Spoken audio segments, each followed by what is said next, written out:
What is going on? Happy Halloween, Crisis Actors. It is episode 947 of Pop Culture Crisis. My name is Brett, and I am here with my co-host. Introduce yourself, please. Hello, Crisis Actors. It's Mary. Happy Halloween. I am headphoneless, but it's because of my costume. I have to maintain the look. Yeah. I actually should read this 20 now. High Voltage 75 said I got it. Mary is Clarice Starling in Silence of the Lambs. So does that mean that Brett is Hannibal Lecter? Yes. Yes, it does. You'd be the least scary looking Hannibal Lecter. Yeah, I don't have that going for me. I could be that annoying, that dickhead dude who ran the asylum. Everybody hated that guy. Name a more iconic duo. I'll wait. I don't know if it was on this show that I mentioned it, but I actually I watched like a 3-hour documentary on the show Hannibal, which got into like the entire history of all of the films and all the movies and all of the behind the scenes effery that went on with the rights to the films and stuff like that. And it was very, very interesting. I've only ever seen Silence of the Lambs, Red Dragon, and then the TV show Hannibal. I didn't see any of the other ones. Definitely not any of the ones from like the 70s or the 80s. Well, I watched the movie and I did not care for it. And honestly, I thought Clarice was a little bit annoying. Is that an unpopular opinion? I mean, probably. Yeah, I just wasn't really a fan. That's okay. But, you know, this is my FBI sweatshirt. Yes. Actually, genuine merch from who knows when, maybe the late 90s. Where'd you get it? Dad? Mom? Brother? Sister? You know, somebody? Some feds in my family. And this hat I bought from a Chinese woman in an airport on a whim. There you go. It was way too expensive, but I think it completes the look. I'm gonna take it off, like maybe after the first part of the show, because it's not comfy. And I like having my headphones. It's my security blanket. Okay. The headphones really are my security blanket. I wear them here. I don't wear them on IRL. I don't wear them on IRL either. I don't know why. It just feels so different to not have them here. We also have, since it is Halloween, we do have Shane H. Wilder made this one here. So let's watch this really quick. It's a quick. Well, now I need my headphones. Yes, you're going to need the headphones at least for a second here.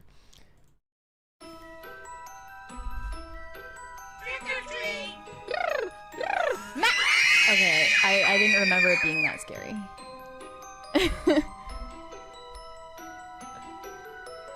Okay. Thank you, Shane. Yeah, people were really startled by that. What was that sound effect supposed to be? I was referencing High School Musical. Oh, okay. You didn't get the reference. Yeah, of course not. It was after your time. But yeah, that was Sharpay I mean, High School Musical wouldn't have been my thing even if it was in my time. No? I mean, it was not really a thing that like High School Musical, like everyone watched it. It wasn't like a theater kid thing. Okay. Like I've never been into musical theater or anything like that. I mean, I didn't watch Big Bang Theory either. You never watched Big Bang Theory? Nope. Why? None of that stuff interests me. If it leans more comedy than drama, I don't really care. So like that includes Friends, Seinfeld. Yep. Seinfeld a little more. I have a soft spot for Seinfeld, though it's not something I ever watched of my own volition. My mom loved Seinfeld, so I watched Seinfeld with her. And I had a lot of friends who loved Seinfeld because that was part of being a millennial. It was part of a lot of millennials' personality. So I was in a lot of homes while episodes of Seinfeld were playing, but I can't say that it was ever my personal favorite. I definitely, despite the fact that I share a birthday with Larry David, I don't worship at the altar. Yeah, I don't worship at the altar of Larry David. Well, When did Psych start airing? I think like 2006 or something. 2000s? 2006, 2007. Somebody in the chat will know the exact year. They ended the show in like, what, 2011 maybe? Probably 2012. I don't know. Like, again, another one where it's like, so there was a lot of shows that were in, like Psych and Monk. I would rather have watched Monk than Psych. Okay. Because Psych leaned a little bit too much into the comedy, whereas Monk did as well, but not in the same vein. Okay. I just remember like being in middle school, and if kids really wanted to seem cool, they would say that they get to watch like shows like Psych. Shows because that I love. Like, because it was an adult show, technically. Yeah. It's like by far more appropriate than everything that's on TV now. But I remember kids like bragging to each other about being allowed to watch stuff like The Office, which is just crazy. See, when I was young, we were just watching R-rated movies anyways, because that was just the way things were. Not for me. And even then, the PG movies were like R movies today. I watched Signs at 8, and way too young. It really messed me up. I should not have been allowed to watch Signs. I think I was like 8 or 9 years old. Yeah. And I was terrified, especially by that scene where I think there's like an alien in the pantry or like the closet. You remember this part? And then the claws come out of the bottom of the door. And that like really stuck with you. And then he chops the alien's fingers off or something. You were like 9. I think so. Yeah, I was like 95. So I'd have been 9. I would have been 9 or 10 when I saw Scream for the first time. And I definitely wasn't supposed to. I think I got the VHS from somebody else. I was probably 10, because it would have been like you wouldn't have gotten it in 95 when it came out in theaters. You would have gotten it, and I loved it. And the same thing with Scream 2 when it came out. It was I love those movies, and I don't know if my parents knew that I was watching them, but I would be willing to wager that they would have been like, you know, he's going to turn out fine. Little did they know. It was a different time. It was. Guys, hit the like button on this video. 1 like equals 1 treat from the trick or treat. That's what you need to do. So hit the like button on this video. We did put a poll up. Equals 1 treat. Yes.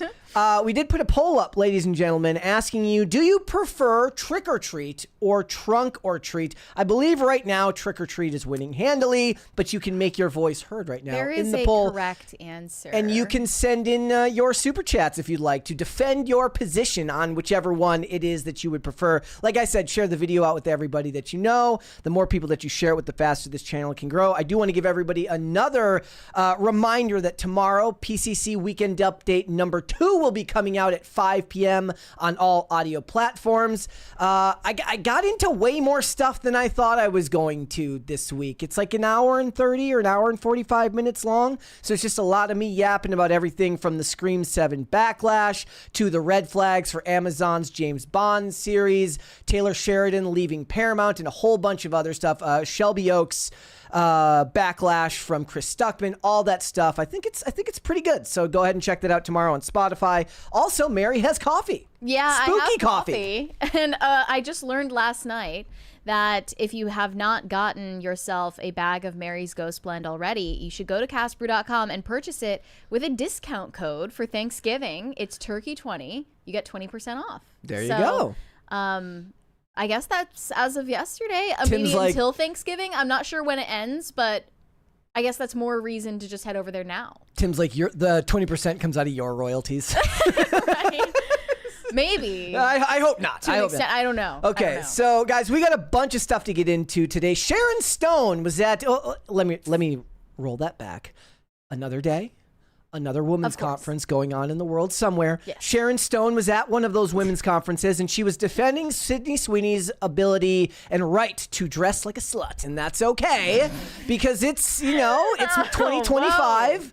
I'm kidding, of course. It's 2025, guys. We live in we're just gonna say whatever the F we want. We live in a progressive society, and if Sydney Sweeney wants to do that, she's allowed to. And Mary was trolling people yesterday on the internets, posting quotes. It was this morning. Yeah. Was it this morning? Mm-hmm. Perhaps that will be mentioned in that segment. So we're going to talk about Sharon Stone. I trolled everyone. We're going to talk about the return of Eugenia Cooney, YouTuber, influencer. She has been spotted at Disneyland. Wait, was it Disneyland or Disney World?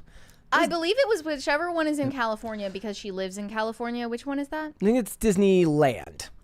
And World is Disney. Florida. It says Disney World on the TMZ headline. Then so it would be Florida. Wow, she's able to fly. That's crazy. Yeah. We reported on Eugenia Cooney a while back. People had some very serious concerns about her health. Of course, she is very, very thin. For the last 4 or 5 months, basically, people thought that she was dead because she hasn't been posting anything. So they assumed, I guess, that she died and the family didn't want to tell people. But she is alive for now. So we've got that. We are also going to go through a bunch of Hollywood celebrity costumes for Halloween, and we're going to judge them and judge them harshly. Yeah, I have a favorite already. Okay. The rest of them are very underwhelming. All right. I mostly compiled all of the ones who missed the mark. All right, if you're ready to go, we can go. You go ready? Yep. You ready? Yeah, let's like go. how I rolled that one back. You ready? Yeah, okay. I love how you rolled that back. Let's go for it. Guys, Doctor Who is still on the air, but Disney has now decided to ditch their partnership. They had a streaming deal with the BBC to air Doctor Who episodes, and reportedly, according to Deadline, Disney made the decision to cut this deal short because it's too woke. I don't know if I can even believe my eyes with this headline. So I'll just read it to you. Dana Walden was in London earlier this month, but it's safe to say that renewing Doctor Who was not among the Disney Entertainment Chief's priorities. Sources have been telling Deadline for more than a year that Disney has been lukewarm on the series, and by Tuesday afternoon it was official. The BBC confirmed that its Doctor Who co-production agreement had vaporized what was conceived as a plan to Marvelize the franchise. How is that a plan? Like, I mean, after all this time, you want to do to any franchise what you've done to Marvel? Are you insane? Well, I think they mean like Marvelize. Like they're thinking more like phase 1 through 3 Marvelize, not phase 4 and 5 Marvelize. Yes, it did not translate. Instead, the partnership has died with a whimper, with Disney not even putting out a statement to mark its passing. So what doomed the Doctor Who deal and what comes next? Deadline has spoken to multiple sources in Doctor Who's orbit who say the Disney deal fell apart for a variety of reasons, including concerns over the Ncuti Gatwa show's failure to break out from its established fan base and big-ticket budget. Others suspect that fears of a woke backlash may be a factor, as Doctor Who has embraced diverse storytelling under showrunner Russell T Davies. The storytelling, from what everybody knows, it was always diverse. It's just that it's become more ham-fisted. As Seamus would say, ham-fisted monologues. Go support Twisted Plots. Well, Ncuti Gatwa played the first explicitly queer POC Doctor. Yes. Which was groundbreaking, as you can imagine. Yes. And I mean, we've talked about this before. People in the journalist class were saying that you're a bigot if you don't enjoy this series as much as you enjoyed Peter Capaldi. Well, not even Peter Capaldi, but think about this. Like, I already forgot what's her name. Who's the female doctor? What's her name? The actress? I already forgot. That's such a good question. I already forgot.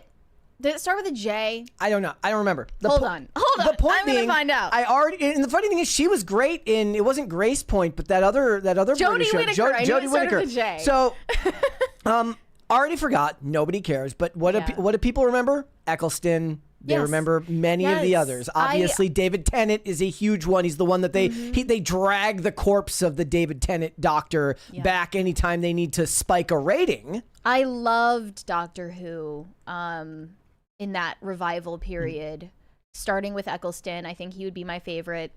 That's the one that I watched. Like, I tried to watch Doctor Who. It never sat with me, but I loved the Eccleston. Like, that's the one that I watched. I tried to watch the David Tennant one because everybody sang its praises.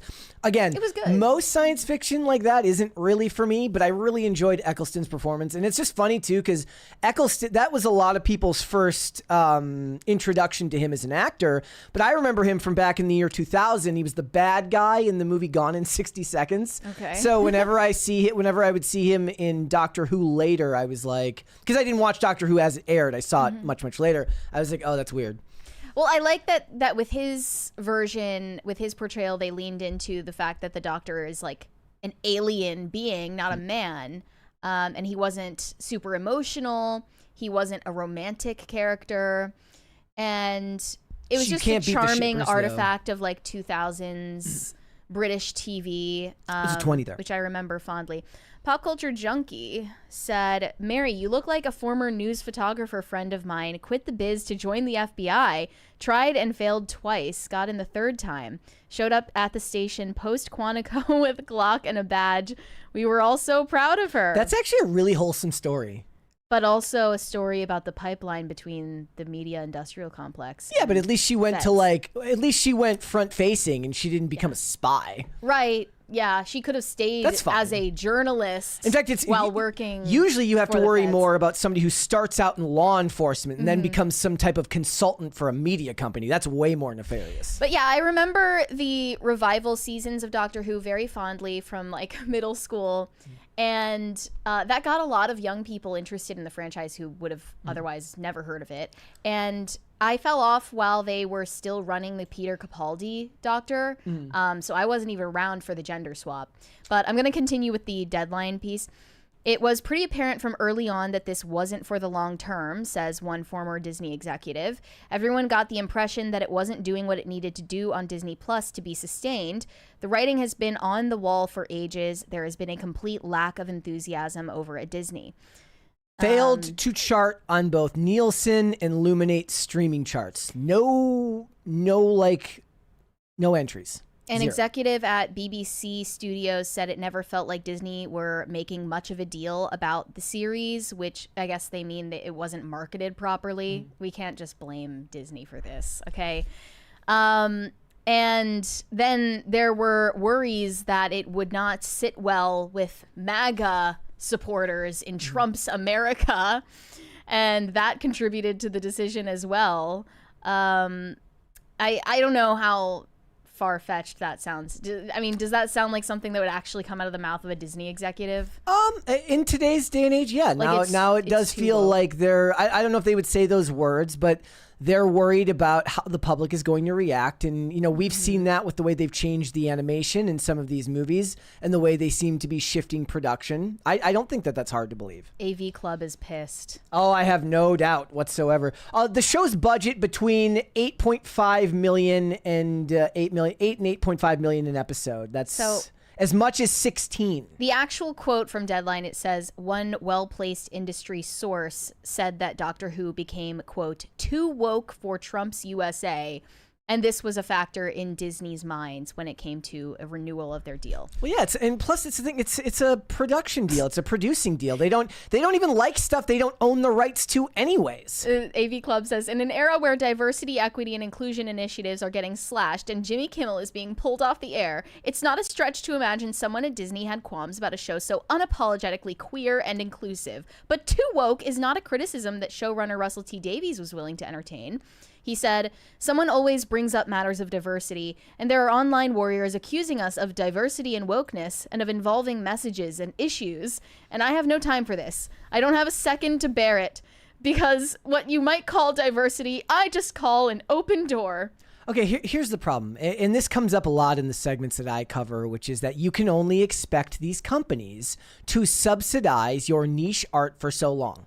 You can make it all you want. You can have all the virtuous ideas that you want, but if there's nobody watching, it doesn't even really matter, right? Yeah. The company doesn't want to spend their money with you making the art you want if it's not going to make them a return on investment. There was this quote from a former writer, this was a couple months ago, Robert Shearman, who said that the show is probably as dead as we've ever known it. He likened it to the current state of the series following the cancellation in 1989, when spin-off books and comics kept seventh and eighth Doctors Sylvester McCoy and Peter McCann alive in expanded media. So it's floundering. People understand that it's floundering and it's not going to keep doing well. And Disney wants nothing to do with it. Again, they don't own it anyways. They're producing it. They're paying for a joint deal with the BBC.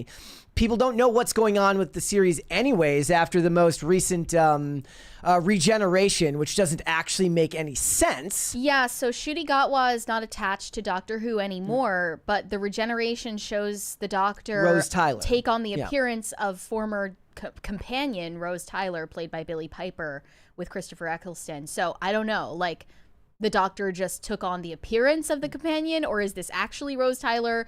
No, none of it makes any sense. So the budgets are going to be supposedly slashed to around $3 million an episode, much less than what they were spending beforehand. There was a lot of uproar about this from some voices on Twitter. One person said, let's make something very clear here. Doctor Who may be a British show, but the BBC needs to understand that Europe and Latin America and other places all over the world are very much interested. We love British culture, we love Doctor Who, and we want it available worldwide. No, you don't, because nobody's watching. So they're saying Americans are the problem? I mean, regardless of whether Americans are the problem, you have to appeal to Americans. Doesn't matter. You have no choice. This is like when women make a movie about girl power, say this movie's not for you, and then when you don't come out to see the movie, they get pissed at you. Oh, this is funny. Imagine hiring prolific superstar actor Ncuti Gatwa to be Doctor Who, getting Disney funding, and then effing fumbling it. Ncuti Gatwa is not a superstar. Nobody knows who Ncuti Gatwa is except for fans of Doctor Who and maybe film nerds who do look at film nerd blogs. I had never Regular heard of him. people do not know who Ncuti Gatwa is. You're lying, or you're in such a bubble that you have no idea what you're talking about. But then, you know, Ncuti Gatwa, speaking to the character of this actor, he was getting interviewed about the backlash, and he said, like, I'm not going to apologize for my chocolateness. Yeah. Like, you're not helping the situation, dude. And this reminds me of all of the discourse that's taking place about The Witcher season 4 now, which just came out. And they're scrambling for explanations for how poorly it's being received. They're making a less stoic Witcher. Yeah. A less stoic Geralt. The showrunner, Lauren Hissrich, has addressed the backlash, saying, no one's taking the books away. No one's taking the video games away. Everyone can have their own version of The Witcher.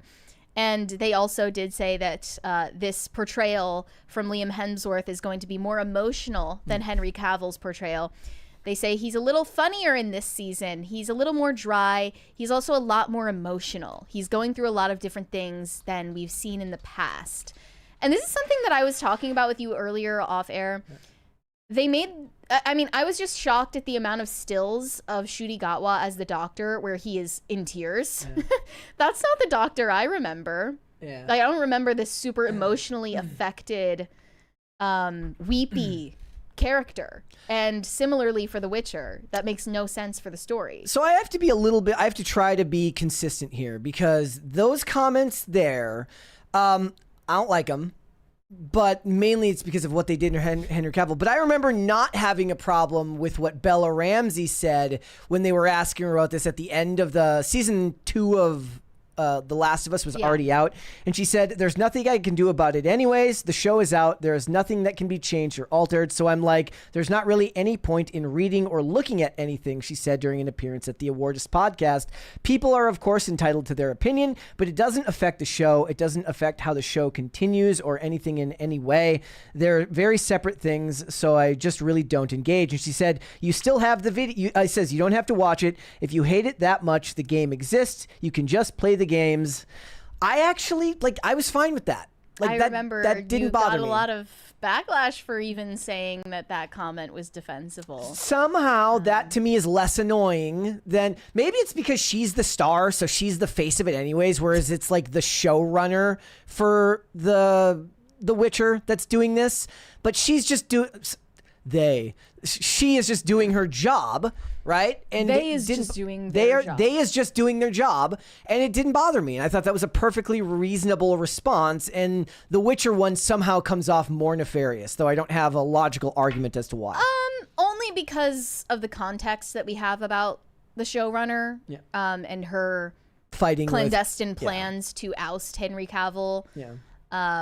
The context makes it different, and Bella Ramsey's remark could have been a lot worse. Yeah, You're absolutely. right about that. IGN also put out a review for Witcher season 4. You give it a 7? Has more successes than missteps, but as a season, it feels incomplete. Yeah. That's an understatement. From I think it's the fans. really, really low rated too. It's 23% from critics, and 50%, or 50% from critics, and even less from fans. Let me see if I can pull it up here. But on Rotten Tomatoes. Let me see here. I'm gonna pull it up here. The Witcher. Okay. They said it's another good, not great season for The Witcher. Thanks to a huge headline swap wherein Liam Hemsworth replaces Henry Cavill. Season 4 is the most plain so far, and there's a clumsiness to the finale that may make you feel like the season should have either ended sooner or sprung for a 9th episode. Look at this. 58% from critics and 18% from fans. Yeah. Sucks to suck. They should have just ended the series, honestly. Netflix is like, nay. Yeah. We're going to squeeze every last dime. We talked about it, but I forget now. They were planning to replace Henry Cavill before the end of season 2. Of 2020, yeah. Before the season 2 even ended. Yeah, which they is were great. Already making their plans. And he had no idea. Now he's really going to be been done dirty by a lot of people in the industry, hasn't he? Now Geralt is going to be quirky, and he's not like most Witchers. He cries and he's like vulnerable and stuff. That's so masculine. He's like open with his emotions, and women think that's really like hot. Okay. All right. Let's move on. Gen Z women have collectively decided that having a boyfriend in 2025 is cringe and embarrassing. At least according to this op-ed in British Vogue titled, "Is having a boyfriend embarrassing now?" There are multiple layers to this. I think that people are more fatigued with couples content on social media than they are fatigued with the idea of people being in relationships in general, because we've been inundated with like couples channels and couple vlogs. And is continuing the human race gay?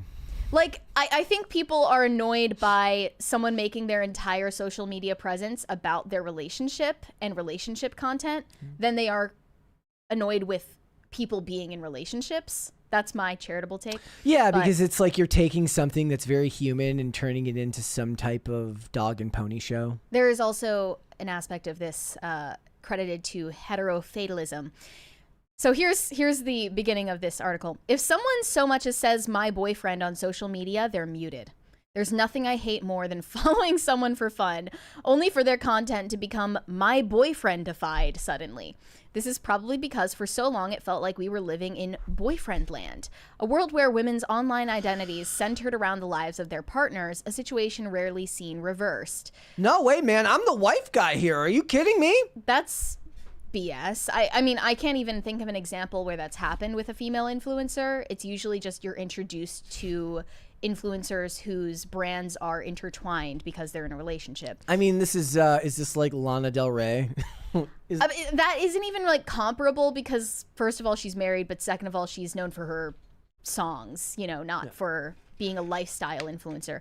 But they say women were rewarded in boyfriend land for their ability to find and keep a man with elevated social status and praise. It became even more suffocating when this could be leveraged on social media for engagement and, if you were serious enough, financial gain. More recently, there has been a pronounced shift in the way people showcase their relationships online. So they're talking about the move from a hard launch to a soft launch. Yeah. Where, you know, you post a picture of like your boyfriend's hand. You don't tag him in photos. It's them like running and all you is the boyfriend taking the picture of his own hand being held. Right. Yeah, bro. On the more confusing end, she's embarrassed, man. Faces blurred out of wedding pictures. That's crazy. Or entirely professionally edited videos with a fiance conveniently cropped out of all the shots. Women are obscuring their partner's face when they post as if they want to erase the fact that they exist without actually not posting. It's not that it's embarrassing. It's that these women make their money monetarily by being in social media platforms that benefit from her appearing to be single. Right? That goes for many of them, especially the Twitch streamers who have openly been hiding the fact that they're in relationships because their audiences have a parasocial connection to them. But for a lot of the women who make lifestyle content with a female audience, I think they're downplaying the fact that they have a boyfriend or a fiance or even a husband because it's not relatable to a lot of their single female followers. Yeah. So it's bad for their brand. And so she says, what gives? Are people embarrassed by their boyfriends now, or is something more complicated going on? It feels like the result of women wanting to straddle two worlds, one where they can receive the social benefits of having a partner, but also not appear so boyfriend obsessed that they come across as culturally loserish. They want the prize and celebration of partnership, but understand the norminess of it. In other words, in an era of widespread heterofatalism, women don't want to be seen as being all about their man, but they also want the clout that comes with being partnered. Before we move on, you're going to have to redefine for people what heterofatalism is. Yes. So heterofatalism, as I understand it from a disgusting confessional essay in the New York Times, is an overall attitude of pessimism toward being heterosexual, which often lends one heterosexual person to jokingly refer to themselves as gay. So like when women are fed up with men, they've gone on a series of bad dates and they're like on their couch with a box of Ferrero Rocher and they say, "Ugh, I just wish sometimes that I could be a lesbian." That's kind of it's been going on for decades in Hollywood. Yeah. With, anytime it just like, didn't have an academic term. I mean, that's really the crux of the issue in the world now is that everything has to have an academic term. That really is the problem. Or a TikTok phrase. But they say it's not all about image. When I did a call out on Instagram, plenty of women told me that they were in fact superstitious and some feared the evil eye. So I understand this. Some people, I actually just saw a tweet that was like, why don't people share when they're in happy relationships? They only share the bad stuff. And most of the replies from people who are in happy relationships just said, this is not the place to share something that actually matters to me because this place is evil. Yeah, no, you do not want to. I understand that completely, and that's why I don't share relationship content, personally speaking.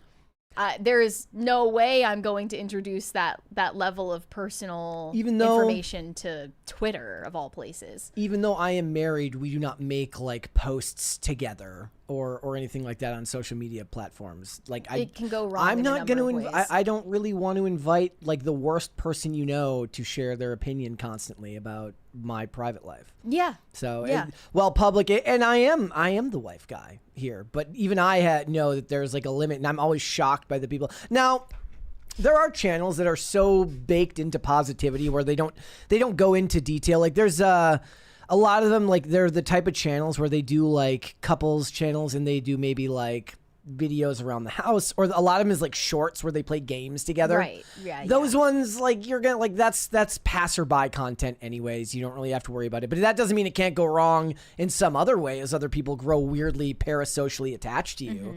Like, no thank you. Yeah, and for a professional influencer, there is an added layer of risk.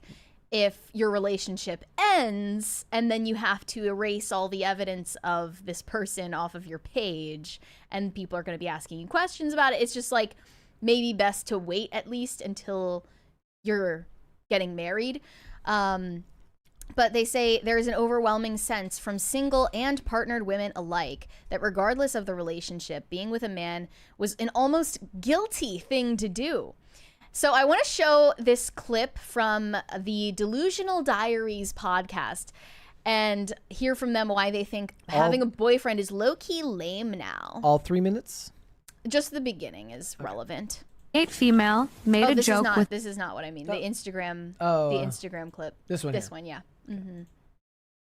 Girl make a video and she was like, isn't it kind of funny? Like, I feel like having a boyfriend now is like lame and like shameful. And she was like, I feel like it used to be really cool, but now it's like you meet a girl and you're like, oh, you'd be cooler if you like didn't have a boyfriend. Yeah. And I was like, I really do feel that way. Like when I meet a girl and she doesn't have a boyfriend, I am like, oh, like, yeah, that's cunt. Like, you're cool. Like, I like that. You know what I'm saying? Like, yeah, you're on your own, like, slay girl. And then... like, yes, independent. You don't need shit. I saw this girl make a video and she was like, isn't it? Okay, so for context, both of these women have boyfriends.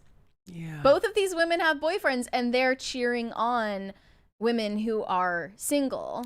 I Feels a little bit like sabotage. I'm a different species than whatever that was. Like, there isn't any realm where me and that person would be able to get along. Unless they're playing it up for the camera. I'm sure they are. And to an extent. But trying to have a conversation with that person would have been trying to have a conversation with an alien. Not even a good one. Not even not even one of the green ones. It would have been one of the grays. The ones hell-bent on, Earth domination. Here were some of the comments left by their followers. Why does having a boyfriend feel Republican? Again, remember when we talked about like how they've made having kids into like a right-wing issue? You're going to doom society if you keep doing that. Now even having a boyfriend is right-wing coded? You're bringing your own destruction upon society, and it's proof of like the never-ending march of far leftism on a community, which is that it will eventually engulf you and swallow you whole. Boyfriends are out of style, says another comment. So I guess they're saying having a boyfriend is like being in a hostage situation. And it confers this level of uncoolness onto you to be in a relationship. She said takes a hit to your aura. She said something in here about like slay, you're independent. It's like you can still be like your own person when you're in a relationship. In fact, I would argue that most relationships do better when both people have a strong sense of self and that the other person, who also has a strong sense of who they are, learns that you as a human being are somebody that they want to cohabitate with. Making the entirety of your identity about that person ends up harming both of you long term, and it's why it ends up being worse when you get out of the relationship, because you've become defined by your relationship rather than who you are as a person being what makes you somebody else would want to date. I would venture to guess that they've drawn a lot of these conclusions because the definition of a boyfriend was lost on them. How so?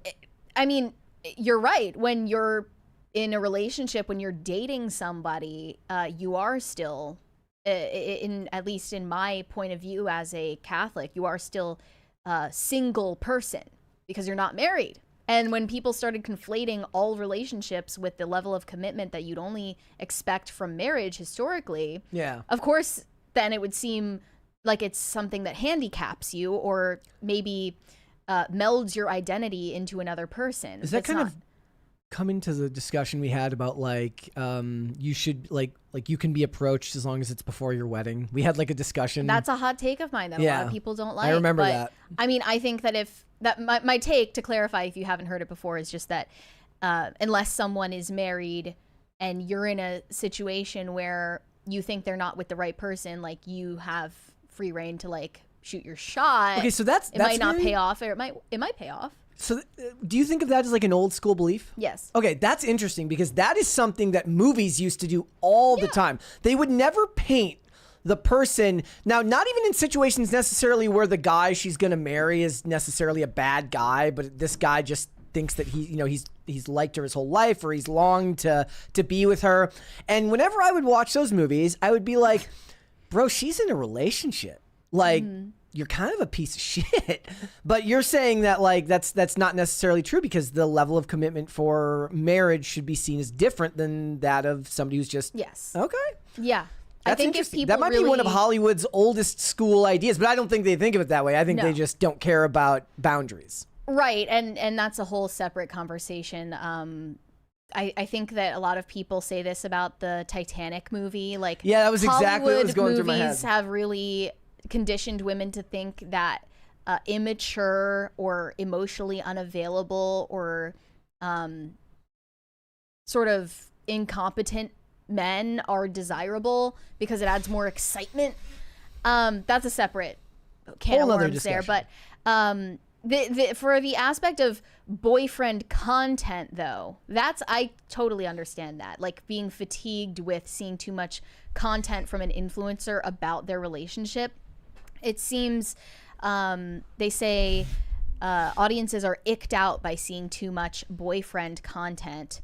One contributor at Vogue hard launched her boyfriend on social media and says she lost hundreds of followers. Absolutely. Even if we were still together, I wouldn't post them here. There's something cringy and embarrassing about constantly posting your partner these days.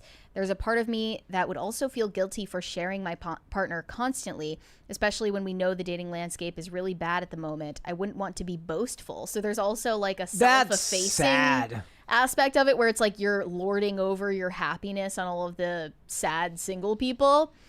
And people I've seen like TikTokers responding to the article. One of them said, the Vogue article isn't shame. It's calling out the way we've romanticized being chosen like it's the ultimate achievement. Maybe the real win is not needing that kind of validation. What about wanting it? Yeah, I think that there's a happy medium. You don't have to live for validation or live for the purpose of someone wanting to date you. It's more of an accomplishment. It's fine to admit that you want that. It's more of an accomplishment for men anyways. A woman could drag her ass out of bed, put on a freaking pillowcase and find a boyfriend. Guys, it's more work. But I would be remiss not to mention, of course, like one of the obvious motivations for the women in relationships saying that it's uncool to have a boyfriend is sabotaging other women. Yes. And I want to mention this because I recently saw a disturbing video about a married woman who played a prank about wanting to divorce her husband, which resulted in their divorce. So let's watch this. Okay.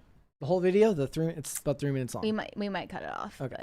I, 28 female, made a joke with my husband, 29 male, and it's costing me my marriage with a man I truly love. Oh my gosh! The titles of these things are so dramatic. They're intense. Wow. It goes on to say, I need help fixing it. Okay, we're here to help. My husband and I... Pop Culture Crisis will never have armchairs. No, we have gaming chairs on this show. We will never have armchairs. We will not. Been married for 4 years now. I truly do love him with everything I have. I can't see a life without him. I took some stupid advice from some of my girlfriends regarding a joke that they have done with their husbands or boyfriend. The joke is basically telling your partner that you want to break up or that you want a divorce. Bro, your friends hate you. Yeah. Okay. Whoa. Okay. First of all, these friends are terrible. Well, I never wanted to do it and thought it was cruel to do, especially to someone you love. But I was convinced after they kept pestering me about it, as I was the only one that hasn't done it yet out of the 5 of us. They further convinced me about it when they told me the reactions their partner had afterwards. Stupidly, I did it last week, and my husband's reaction wasn't what I thought it would be. I honestly thought... I'll explain the rest. She was just in the house on a random night with her husband and said to him, like, I'm not happy anymore. I want a divorce. And she says he didn't respond. He got up, packed up a bag, left, and cut off contact with her completely. I mean, let's face it. There's every possibility, depending on how seriously she delivered the line, that he's never going to believe that it was supposed to be a joke. That she just regretted it as soon as she said it and tried to walk it back. It's either that or... This lady's friends hate her. Or he might have been looking for an out to begin with, and he gave it to her. Or so maybe she gave it to him. Maybe it's actually a happy story for the guy. Maybe that's what like, he was hoping for anyway. And then he just got the excuse to say, well, you were the one who initiated it. But she's saying, I was convinced by my friends. That they pestered her. They didn't just do it one time. Yeah. And she's gone to her friends about it, saying, like, this is what happened. I don't know what to do. And they're like, oh, just wait it out. He'll come back around eventually. They don't care about you. They're not real friends. And there are a lot of toxic female friend groups that operate this way, where they sabotage each other. And I saw a response to this from a mutual of mine named Mackenzie. She said that she had a friend for many years who was politically on the opposite side of the aisle from her, but she never thought it needed to get in the way of their friendship. Later on, when they were no longer co-workers, her friend visited her home after she got married. They were friends even before she got married, but this was after. Okay. Then she was in another room. Her friend was talking to her husband, and after her friend leaves that night, her husband says to her, your friend was telling me that you would be a terrible mother and that I shouldn't have kids with you.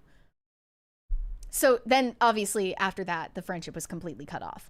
But she had no idea that this friend of hers, who's, you know, supposedly so loyal, was trying to sabotage her life behind closed doors, unbeknownst to her. And she concluded from this that she said it's important for women to surround themselves with women in similar circumstances. Now, that I don't think that should mean that if you're a married woman, you should only be friends with other women who are married. Like, certainly there are friendships between people at different stages in life, and that's fine. But you should definitely be friends with people who are happy with their own lives. Yeah. And don't want to drag you down to rock bottom with them. That's the main point. And I think that women have a particular vice in this regard of wanting to commiserate with each other, even to the point of sabotaging each other. So when I'm talking about the having a boyfriend is cringe trend, I think a lot of the women who are saying that are in relationships and they just don't want other women to be happy. All right. Or maybe they're single and they also don't want other women to get into relationships. Could be. Both aspects are true. All right. Cringe or cute?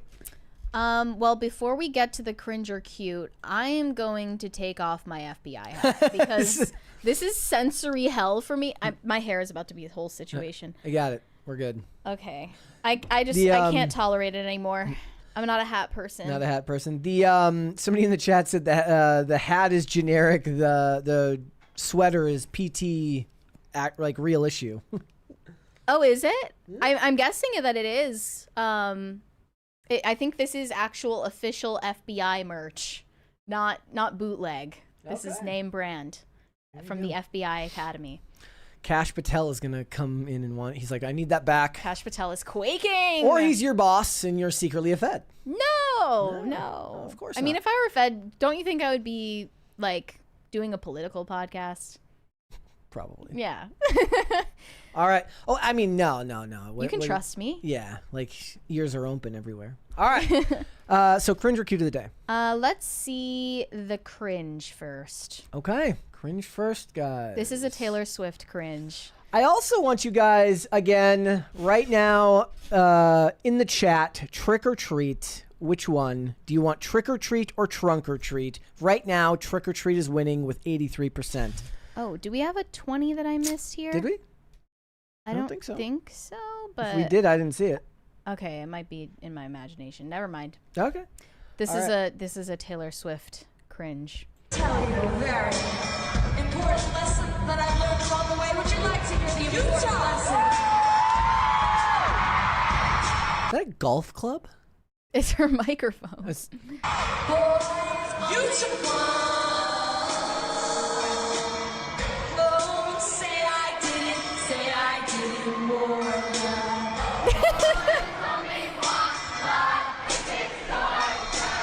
So she was doing a lip sync. Looks like a golf club to me. She was doing a lip sync track to a concert date that was in Utah when she was in Sydney. And then they cut it really, really clumsily in the middle. They did their best. People make me. I mean, all that is. You know what that is? That's just that's a humble brag. She's like, I'm so famous. I don't even know where I am right now. I travel so much. I imagine that must happen to touring musicians a lot, where they forget sure. which city they're in, and then they have to like figure it out mid-concert so they can give a shout out. So that's a big thing because I listen to a lot of wrestling podcasts because some of the best way that heels get over in a town is they come in. A heel is the bad guy. They come in and they insult the people who live there, like whatever. F you, Salt Lake your City. your sports team or some aspect of your. Kurt Angle was great at that because he was like at like the 1999 or the 2000. Think it was the Royal Rumble. Somebody can correct me if I'm wrong. Where he comes in, and he's like, tonight, just for one night, I'll be your champion. Because if we have to wait for the New York Knicks to win an NBA championship, we all know we'd be waiting forever. Like that. Like imagine you go there, tame. But imagine you go there and you just deliver your insult to the wrong town, and they're like, that's like, would you hate them more? Would you like them more? I don't even know. All right, cute of the day. This one especially for cute of the day. This is from. There you go. I can't tell what I'm looking at. It's a puppy, and it's a king puppy. He's got a crown on. It's Halloween. It says, "Mini me in the Halloween spirit. Burbank goes all out on decorations. Mary would be pissed." What? Because of the Halloween It's stuff? pretty. I mean, I think it's supposed to be kind of scary, Nah, but this doesn't look scary. The This puppy is fine. cute. He got lost in the photo there. And here's the couldn't thing: see him. I'm against dressing up pets except for Halloween. You can dress them up for Halloween, but you should never put your pet in any type of sweater or any type of jacket. Or I remember one time What Olivia. if it's cold? They've got fur. No. I remember one time Olivia shared with me this photo of Chloe wearing a little cowboy hat. And Chloe already looks pissed all the time. And she looked so upset at being in this defacing. They know they're being mocked. Yeah, they know it. Especially like cats are descended from, true predators. They don't want to be seen like that. Same with dogs. It's really bad when people put shoes on their dogs and they can't walk properly. Don't do that, guys. All right. Yeah. Let's move on. Okay, so this came up yesterday, and we did not show photo evidence of it, but it's still trending. As you probably already know, Sydney Sweeney showed up to the Variety Power of Women award show with a see-through gown, and it was spread all over the internet. Everyone has seen it by now. We still can't show it because we're on YouTube, and I wouldn't want to share it with you anyway. But she was one of the honorees. She was on Variety's list of powerful women, and there is now a debate about whether this is empowering. Sharon Stone was It's like another it's the early 2000s again. Yeah. Sharon Stone was another veteran actress featured at the event, and she was the one to present Sydney Sweeney with her honor on stage. And on the red carpet, she gave several answers to this reporter about Sydney Sweeney's controversial American Eagle ad campaign and Sydney Sweeney's public image in general. Sharon Stone is looking, at the hindsight of her career, having been seen in a similar light to the way Sydney Sweeney is seen today. And she believes she can offer some of her wisdom, having been in Sydney Sweeney's shoes. So here's what she had to say about the American Eagle campaign, comparing Sydney Sweeney to Jane Goodall, of all people. I mean, I had a really interesting talk with her one day at work. I was saying, talking to her about the reaction. I should add the context here is that Sharon Stone was cast in the 3rd season of Euphoria, which hasn't come out yet. That's why they were working together, so they know each other. Here we go. Her Jean campaign. And I was saying, because I'm co-godparents with Jane Goodall. And I said, when Jane was on the cover of Life magazine for her work with gorillas, she was in her safari shorts and shirt, sitting with one of the animals that she was working with. And other scientists said, well, she only got the cover of Life magazine because she had good legs. And Jane said, well, if I did, then that helped me get more money for my research. And Sydney said, yeah, and I'm sure I made $1 billion for the Jean Company, and I'm good with that because you know what? I'll get another job. Exactly. Okay. So I don't remember how much shareholder value increased for American Eagle. Was it like... it was in the billion range. She made them a lot of money. It ended up being a lot. I forget what the figure was at this point. But yeah, so she was comparing Sydney Sweeney to Jane Goodall, which is an interesting take. And in this second clip, Sharon Stone talks about basically also, using your hotness to your advantage as an actress, because Sharon Stone, of course, was known for that. And also, it's okay to use what Mama gave you. Absolutely. It's really fine. It's hard to be hot. And I think we all know that. And it's really okay to use every bit of hotness you have right here, right now, and go for whatever that is. Because everybody has their own certain kind of hotness, their own certain thing. Wait, so are we getting one of these arguments where like everybody's beautiful? Is everybody hot? And you're supposed to go for that, because who are you not to be beautiful? Who you are isn't an accident. I will say it's also not an accident. I would imagine that you two have wound up on... Okay. Yeah, so then she repeats this phrase that it's hard to be hot when she's on stage presenting the award, and this is how she introduces Sydney Sweeney to the crowd. Okay, here we go. Sydney, Sydney, Sydney. As we all know. I can't get over what is this fit?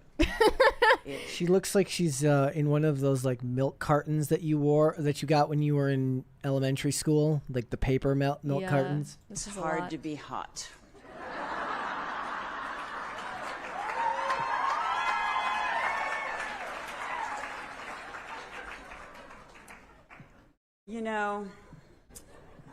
When you're super hot, as so many of us are, shit happens. People act in so many crazy ways when you're so hot. They want. They just want. They're never really sure what they want. I mean, they write songs about it. And then we write songs about it. Like, You Don't Own Me. And then people get all freaked out and they do stuff like they kick dirt in your eye, in all those different ways that people kick dirt in your eye when, you're hot. That was deep. And in this next part of her speech, I think this is the most interesting remark that she offered about herself and what it means to make a lasting impact. Difference between being the moment and then being something, right? Right. And I can tell you because I'm hot. Wait, is it like okay to laugh at that? Just because it's a joke? But see, the thing is, if you're real covert in there, you can laugh at her, not with her. I don't know. But I'm assuming they're laughing with her.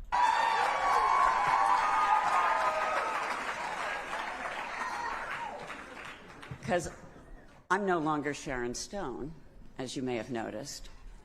I'm now Sharon motherfucking Stone. So a lot of needless swearing in the speech, but she's trying to say that she made her reputation as a Hollywood icon by using her sex appeal to her advantage, and it paid off in the long run. And her statement there that she's hot clearly shows that she hasn't really matured past that point. Yeah. From what I can tell, it reminded me of a social media post that she put up last year, recreating the Basic Instinct pose with her legs crossed on Instagram.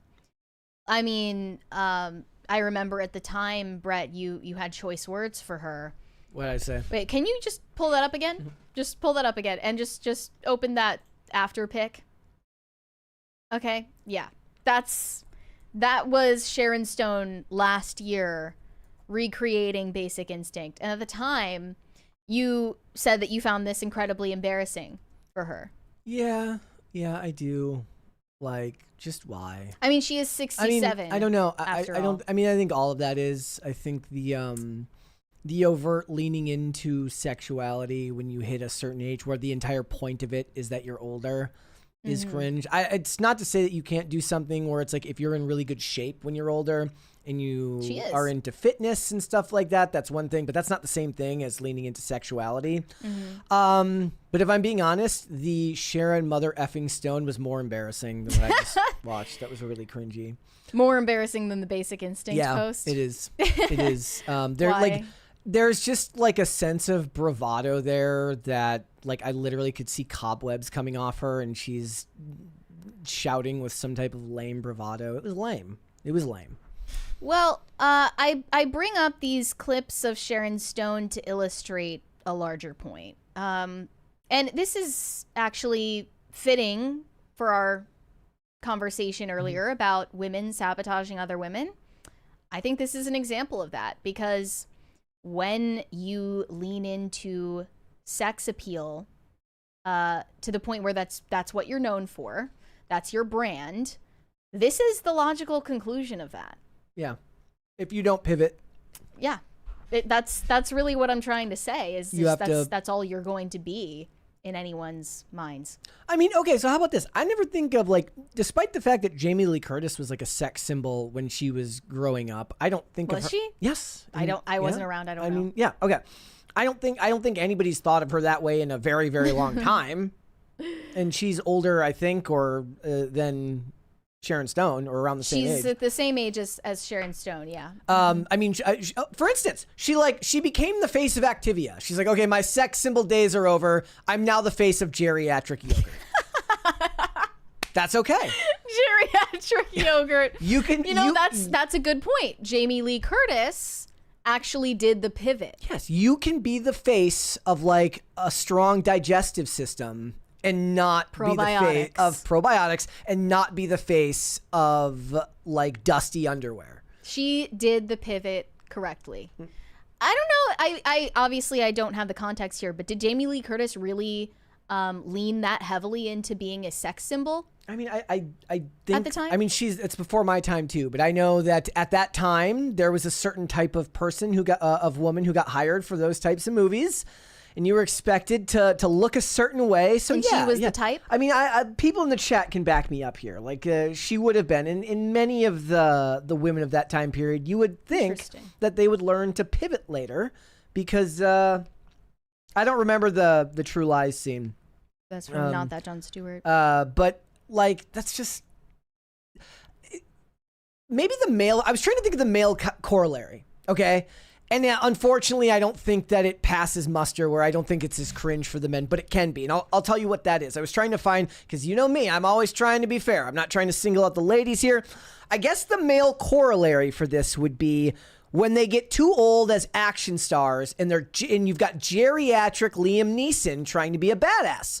Okay. Or geriatric Harrison Ford. Or in Dial of geriatric Destiny. Harrison Ford. Somebody like Stallone can still pull it off, because Stallone looks like he could still kick your ass, right? Like he's in his. I remember that. So like there was like a scene in season 1 of Tulsa King where he like doesn't have a shirt on, and the dude he's ripped. He's super buff still, and he's like in a relationship with like Andrea. The actress's name is Andrea Savage. I imagine she's 30 years younger than him at least. But you know what? When you're Sylvester Stallone, you can get away with that. But Liam Neeson cannot. All you're gonna think about is him like aging, droopy skin, pissing his pants. Like you're not gonna buy it in the same way, which is why he pivots and does Naked Gun. People liked it in Naked Gun because it's funnier there. Yeah. This is a universal truth. Female beauty fades. Conversely, so does male virility. Yeah. It fades. You cannot keep it forever. You can do everything in your power to stave it off. You can spend your exorbitant wealth on procedures that can mask these changes. But at the end of the day, no one, if they hopefully live to their natural end of days, nobody keeps their beauty or their strength. And I think that Sharon Stone is an example of a woman, there are many of them in Hollywood, who has not been able to accept that truth. Yeah. And has a stunted... I think she's mentally stunted as a result, and I think that she's maybe unconsciously sabotaging this younger star, Sydney Sweeney, by encouraging Sydney Sweeney to follow in her footsteps in that way. And I mean, without any advice on how to pivot later. Yeah, which she could do. This but there's also something happens... inherently undignified about, a granny trying to be sexy. Yes. Because it means that you're not a whole person. This happens in the wrestling business, as certain wrestlers, they continue wrestling, but their bodies just can't. They can't. And again, their physique is even higher. Is supposed to be even higher than the average person's. They're not supposed to look like normal people. They're supposed to look like gods. They are. But then you look at Chris Jericho now, and he looks like, I don't know, tapioca pudding. like dude could kick my ass. But the point is he doesn't have the physique that he had when he was younger. He's still as charismatic as he ever was, and I'm looking forward to him. It's like, I knew I turned the volume up on that. He's as charismatic as he ever was, and he can still do great work, but it doesn't look the same. Right. You know somebody who, a woman who is aging gracefully.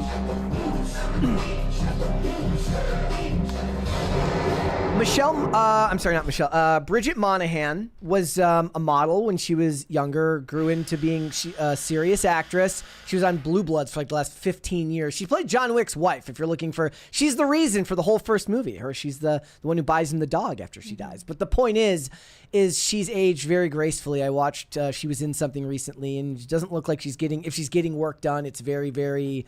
slight. It's not excessive. She's not taking on roles that go against, her age. Yeah, it's in a way maybe more difficult for men to accept that they're aging because there's a more clearly delineated path for women because we create life. Yeah. The stages of womanhood are more clearly defined because of that reason alone, because of our biological fertility window. Yeah. For men, it's actually a little bit less clear. But I think that, you start out as a maiden, You become a mother, and then once you have a generation after your own children, you're a matriarch, and you take on a highly esteemed position in your community. And this is time tested.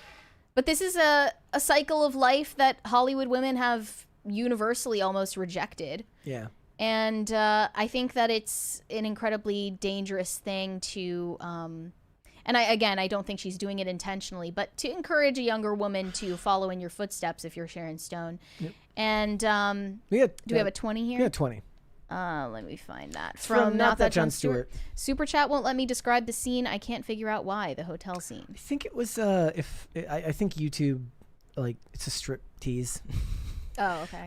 That's probably why you can't describe it. 1994. So it was, she has since gone on to the Activia future since then. And now, as for the discourse about Sydney Sweeney's attire at the event, there's a lot of uproar over it, and the only responses are I approve or I disapprove. And I feel like I have a secret third take that a lot of people aren't willing to hear.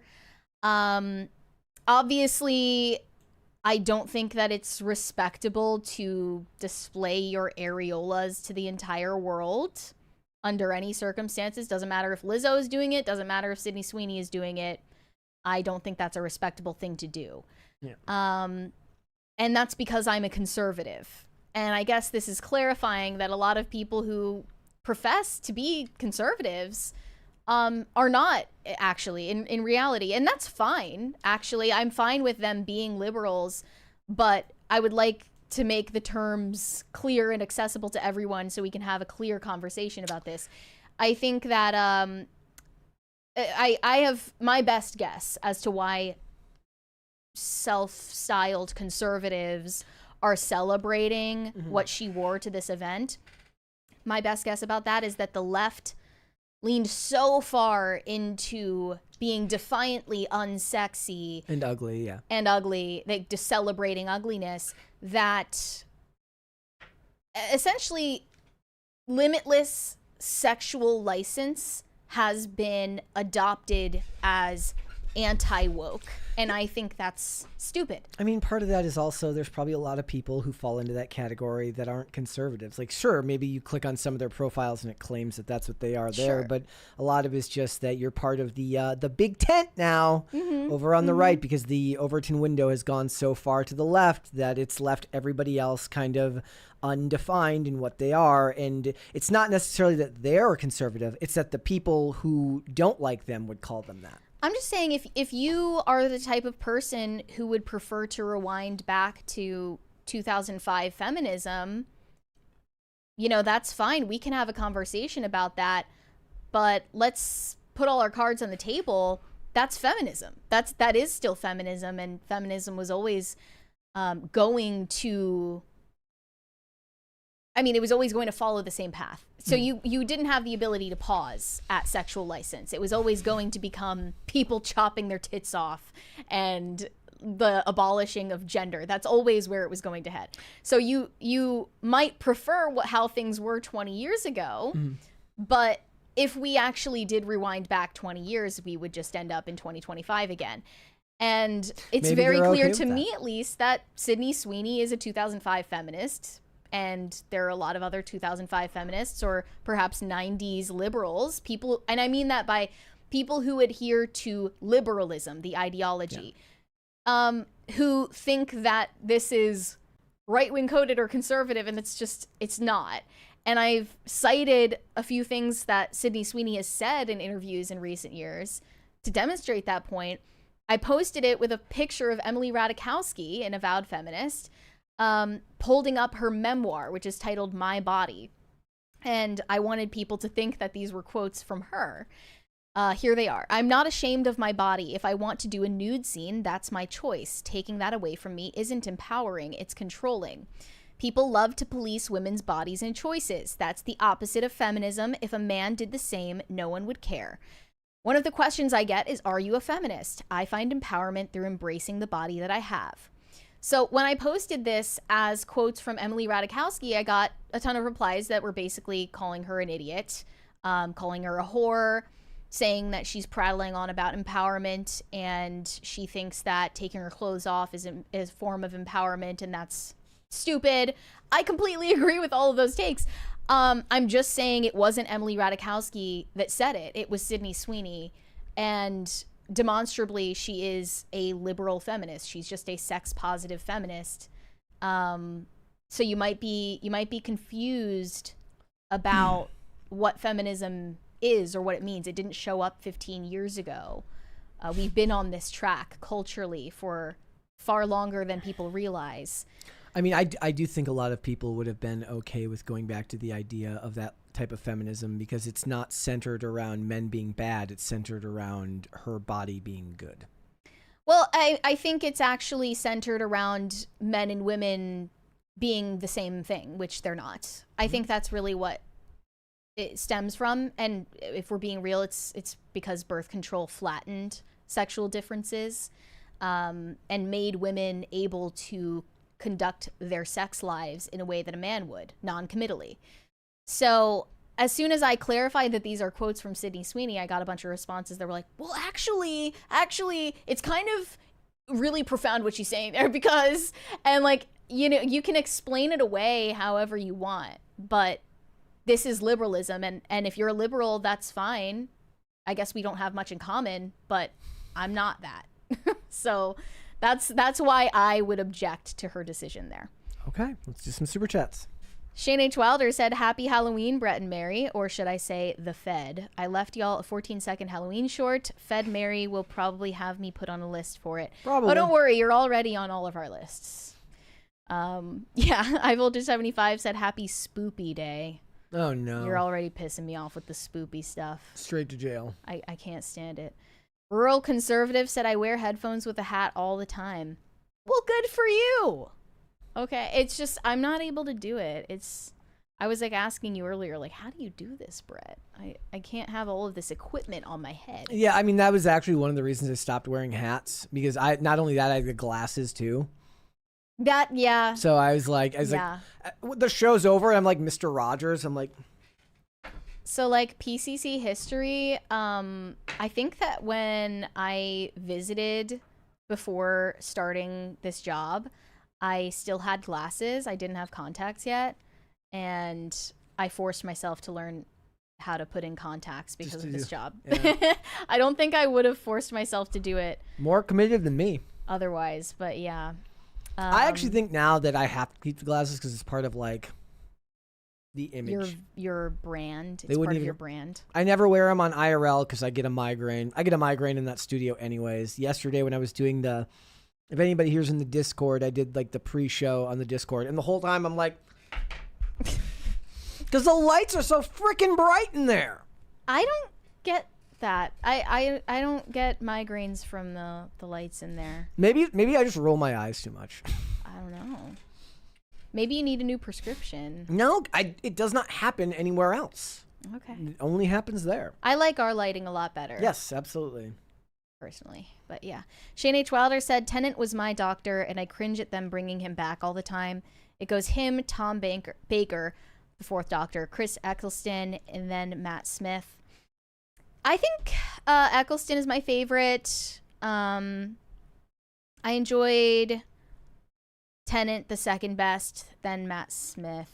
Then I checked out. All right. After that, I didn't find the Capaldi season to be compelling. All right, let's hold off on the rest. We'll come back. Okay, so the last time we talked about Eugenia Cooney, I believe, was after a particular live stream that she did where she appeared to undergo some sort of medical episode, and she was convulsing on stream. It didn't seem like she was able to keep down water. She might have been experiencing nausea. Other people suspected that she was having some sort of heart attack. If you're unfamiliar with this girl, she is a YouTuber, an influencer who evidently has severe anorexia. She has for the entire time that she's been in the public eye, which is, I guess, over a decade now, and has not recovered and likely won't, if we're being realistic. Yeah.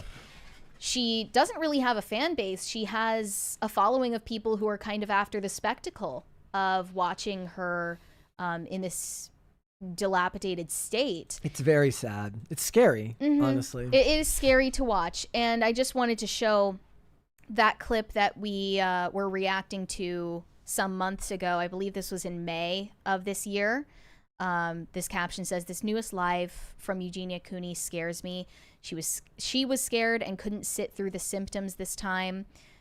As problematic as she is, I still feel bad for her. The full live is very scary." And in this video, you can see her slumping back on her couch and unable to stand up and end the stream because she's going through some kind of, I don't even know, some sort of medical episode. It might be with her heart. We'll never know. And she tells people that she's fine all the time, so it's not like she'll give us an explanation. And then following this stream, the last thing that she posted on social media was about her dog dying. Yeah. That was in June. For someone in such a fragile mental state, I'm sure that losing your dog can absolutely send you into a tailspin. Yeah. And she has been completely MIA on all platforms ever since, with no clarification of if she's okay, let alone any clarification if she's alive. So the death rumors were swirling. A lot of people thought that she was dead until yesterday when TMZ published these newer photos of her with her brother and her mom at Disney World. She frequents Disney. She appears to have this sort of childish aesthetic, probably because that's where her cognitive abilities are at. And as you can see, her brother is morbidly obese. One of the comments said, "I know that her mother had to have done some heinous shit for both of her children to have severe eating disorders." It's interesting that we've gotten to this point where, up until recently, you could not point to a morbidly obese person and say that they clearly have an eating disorder. But yeah, these are both people with disordered relationships with food, and you can see that on the surface. And she's accompanied by them all the time. She doesn't go anywhere alone. She has a very infantilized life, and most of the time is just locked away in her house, in her bedroom, making cosplay videos, makeup tutorials, basically playing with toys, just glorified toys. And I think that she genuinely has the mental capacity of a little girl, like a 5 to 10-year-old girl, because she doesn't have the nutrition to use critical thinking. But TMZ said influencer Eugenia Cooney has resurfaced at Disney World amid her social media hiatus and growing concern from fans over her health. She was riding the monorail with her mom and brother on Tuesday, but as you can see, she looks glum as she stares out the window. An eyewitness tells us that she and her family didn't say one word to each other during the entire ride. Her clothes screamed high fashion. She's always like, you know, dressing up in this sort of childish style. She was, of course, wearing a Nightmare Before Christmas purse, which, like, that's a whole other aspect of this. She has like an obsession with Jack Skellington. I think you can imagine why. It didn't appear that she was filming social media content for her fans because her phone camera was held against her body on the bench. Eugenia has been MIA for months from social media. Her disappearance came after fans started waving red flags over the summer, with her last TikTok uploaded on June 27th to announce the death of her dog, Buzz. In that caption, she said, "It's hard to find words right now. My heart is broken. On Monday night, we lost our sweet Buzz unexpectedly. He was the most loving little soul, and my heart still can't process that he's gone. I'm so grateful for every moment we shared, and I miss him more than I could ever say. Thank you for being our best friend." And after that post went up, she's been gone. And a lot of people just thought that she must have died and her family doesn't want to tell people, which could be the case. I mean, that's going to happen one day. Followers have TMZ would find out. They would get the police reports. They always invade people's privacy, They would get the police report. Some coroner would take a payoff and get the information. They would find out. Followers have been vocal about their concern over her health for years due to her frame, growing more worried during a May live stream in which she appeared to be getting sick. Her sudden break from social media had fans thinking the worst. She did confirm that she had an eating disorder in 2019. followed by her claims that friends put her in an involuntary psychiatric hold because of her condition, which made her feel betrayed by those close to her.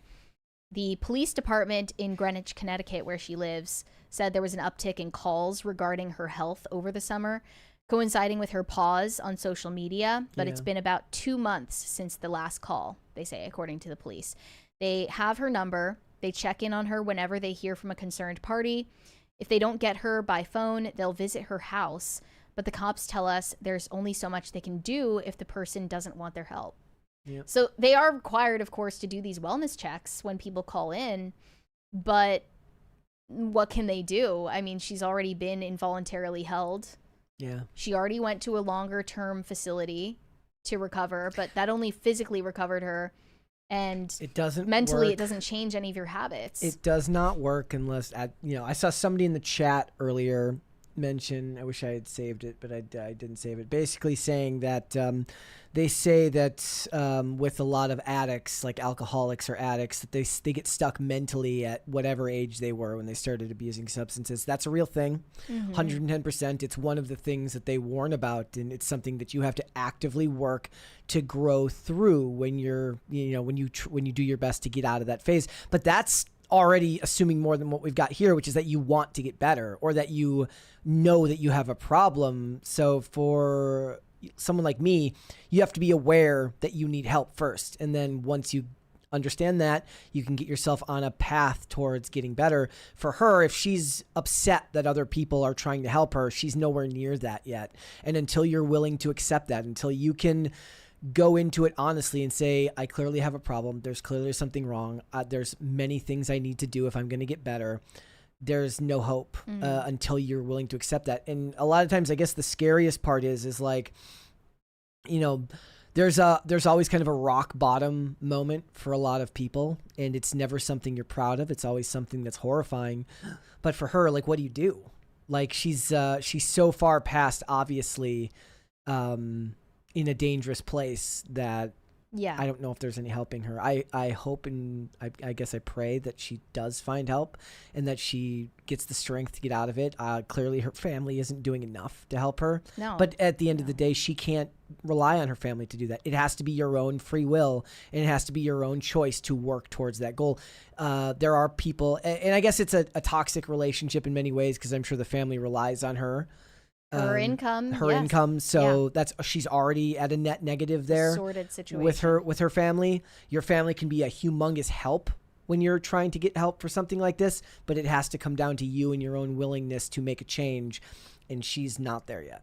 Yeah, a lot of people have pointed out that living at home with her mom, she has an enabler who also benefits financially from her being sick. She is essentially seen as like a cash cow by her mom. And the darkest aspect of this whole story is that even if she did suddenly decide to recover, which is unlikely, she would still die young. I mean, possible, but it's almost guaranteed. Possible, but she's the thing 30. is you can't live thinking that. There are examples of people making it out of unbelievably difficult situations, and if you're her, you can't accept that and then get better. You have to want to beat the odds. Yes. Yeah, and I'm not saying it's not possible, but with other examples of people who have attempted to recover from what condition she's in right now, they never can return to the same quality of life that they otherwise would have. And oftentimes they die in their late 30s or early 40s. The going the other direction, this is something I see because I watch so much old television. I see all these actors. There's plenty of actors that were very, very large, cast in specific roles. And when you go and look them up now, almost invariably, because you guys know me, I'm an IMDb-er. They're almost always. Like, was it Wendell Middlebrooks? I looked up the other day, dead. The actor who played Kamakona on the Hawaii Five-0 reboot, who was like a beloved character in the show, passed away. It's like the Blair White bit where yeah, all of the plus size activists are dead after they were trying to tell the world that you can be healthy at any size. Absolutely. Right. So I don't know if there really is a silver lining to all of this. I mean, I guess to me, because I speak from a specific place, is like, it's never too late to start trying. So I know that's not the cheeriest of thoughts, but it is like, it ain't over till it's over. And there are certainly cases in history of people overcoming unbelievable odds. And while we may see the outcome as like a foregone conclusion, that doesn't mean that it is. And you can only hope for the best for them, and that for Eugenia Cooney, and that she finds her way. Well, for a long time, I'll also add, before we move on, people have said the best thing that could possibly happen to Eugenia Cooney at this point is for her social media platforms to be taken away from her. Either by someone who takes her phone, takes her internet access, or by those platforms banning her. And I agree with those people, because this is someone openly sharing self-harm content and suicidal ideation with an audience that actually consists a lot of children. There are either, I mean, her audience consists of like people who like watching the spectacle of someone suffering, people who see it as a sexual fetish, and children who are encouraged to imitate her. There's no reason why she should have a platform on any of these sites. It's bizarre to me, actually, that she still does, that they have not banned her by now. All right. So, yeah. All right. Let's move on. Rural Conservative said 3 brothers, Doctor Who, Father What, and Lawyer I Don't Know. That's the most dad of all dad jokes I've ever heard. Slavic McGoth said The Witcher game had an update making some stuff look like the show's armor and medallion, and it's ugly. Playing an older version to protect my eyes. We got a Rumble rant from High Voltage 37 says her brother looks like he could swallow her whole. You know, it's because he's stealing all the food. Yep. There's none left for her. Yep. He's stealing all the food from the cupboards. Okay. Shane H. Wilder said the only time the Doctor ever got weepy was the 10th generation. He teared up saying, I don't want to go. And as the Ood played him out. Yeah, but that should be a very rare instance, right? I was saying earlier off air, like, the Doctor should only cry when he's evaded death in impossible circumstances at least like 100 times, and then ends up in a situation where he's about to die. Yeah. That's what makes sense for the character. Pop Culture Junkie said, based on some interviews, I think the problem with Doctor Who ended up being showrunner Davies started to believe his own press. Yep. The show's crash and burn mostly due to putrid parade of shitty scripts. Yep.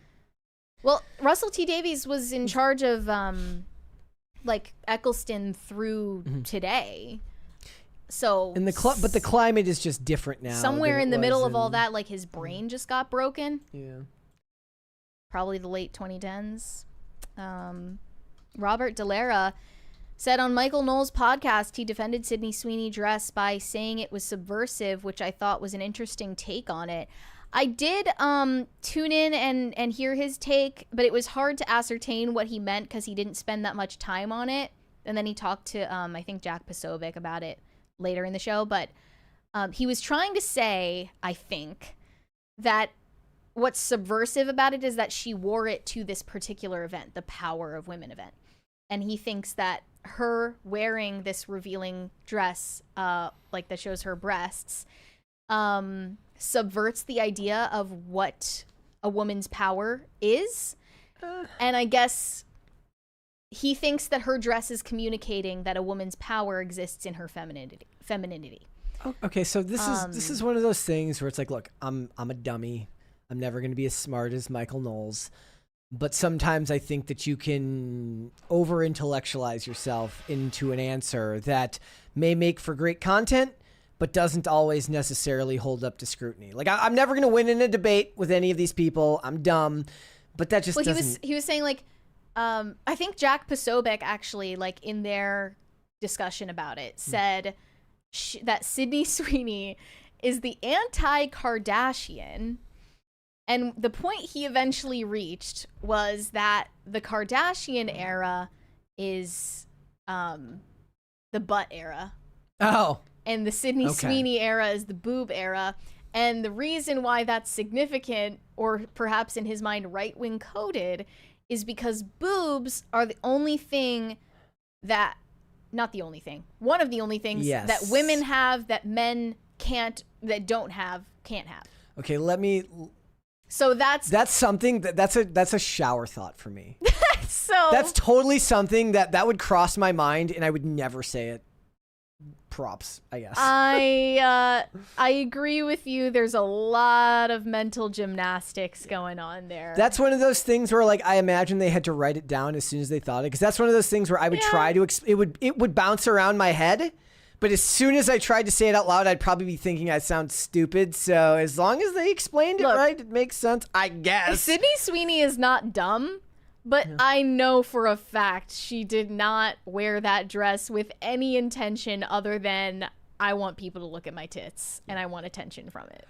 All right, let's hold on. I don't think it had anything to do with cultural messaging about, like, my power is in my mammary glands because the purpose of my boobs is to nourish children, and that was really like the direction of their conversation. That is the fallout when you talk for a living. When you talk about things and all you do is intellectualize situations that happen in the real world, you start to go overboard and put a whole bunch of and this correspondingly happens when people go back and rewatch movies and they start placing all sorts of significance on the movies that was never there to begin with. Bro, sometimes a slutty dress is just a slutty dress. I mean, I can see other aspects of the event that were that deep, but I don't think that the dress was the deep part. Okay, let's move on. Well, with that, I want to go into a review of celebrity Halloween costumes in 2025.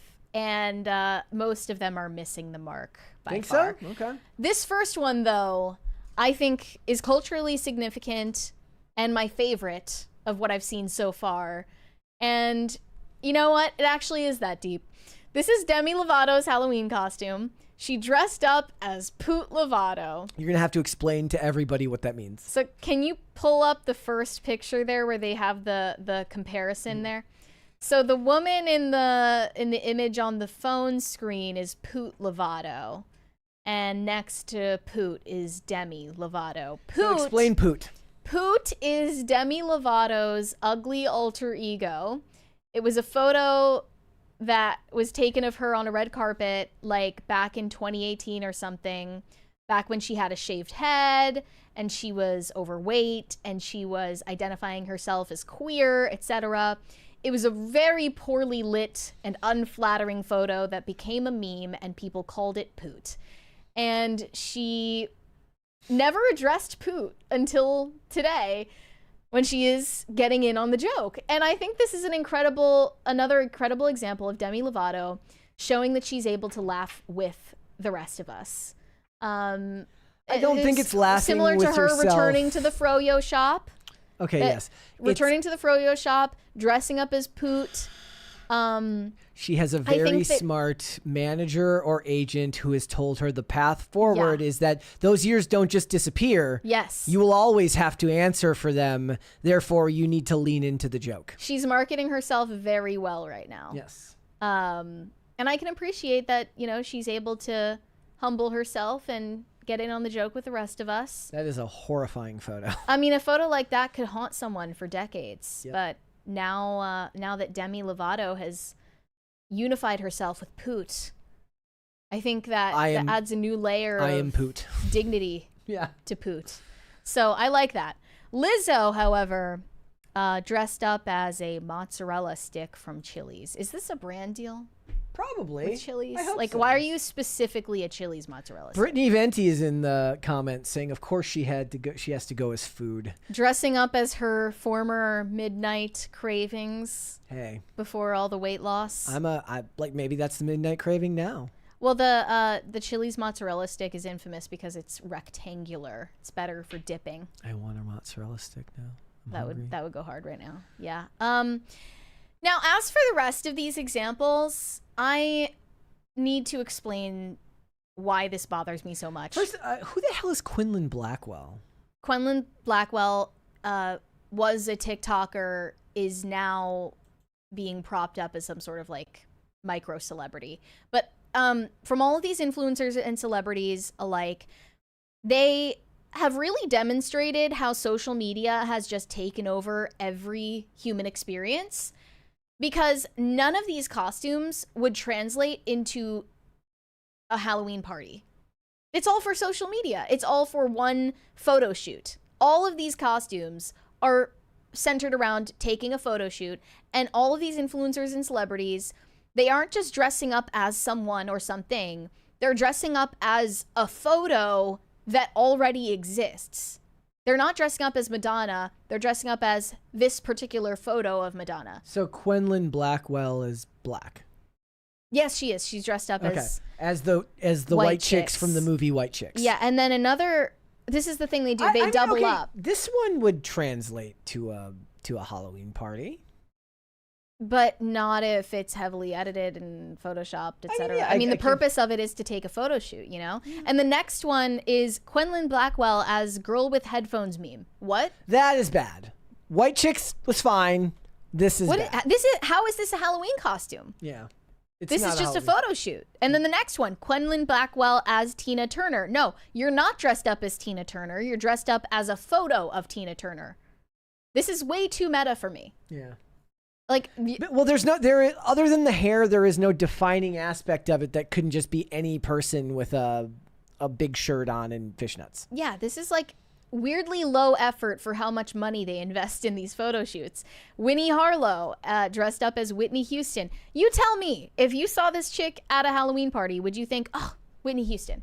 Okay, No. so there was the same guy who made the video about Halloween decorations that I showed you. He also made one. It's like, if you have to explain your costume, bro, it ain't it. Again, you're not dressed up as Whitney Houston. You're dressed up as this particular photo of Whitney Houston that you're recreating for no reason. And I'm assuming there's been a lot of editing to make it look even more like Whitney Houston. Yeah, what is the point of this? Yeah. Paris Hilton has the only costume, I think, in this list that actually translates.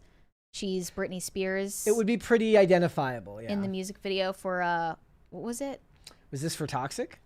No, it wasn't Toxic. It was a different one. Oops, Someone in the chat will point it out. It's not Oops, I Did It Again. But then again... Stronger?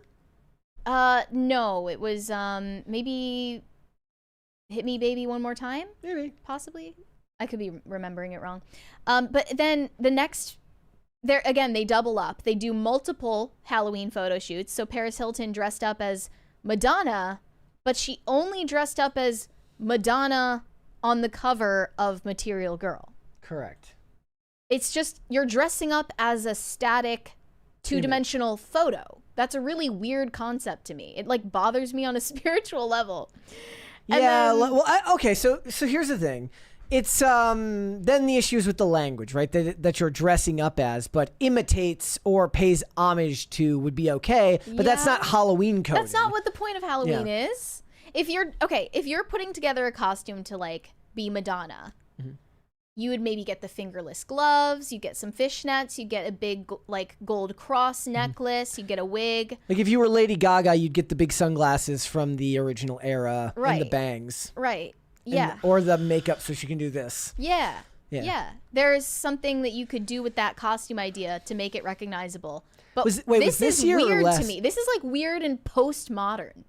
Yeah, and there's going to be a bunch of people with like well, I guess this would have been last year with the prison jumpsuits and a bottle of baby oil, and you get to just go be as Diddy. Yeah, I mean, that's an easy low one. effort. That's a low effort one. This one is Halle Bailey as Lisa Bonet. But no, you're only dressing up as this particular photo of Lisa Bonet. You know what I believe causes this? So whenever they hire a new actor to play a redone version of a character, or they get an actor to play somebody's son or daughter, and then they always manage to find two pictures of them where they look almost exactly alike. There's always somebody's job at one of these who's just the most amazing. Like that must be their job to go find those. It happens on X all the time. Like you see two photos and you're like, oh my gosh, they look just like each other.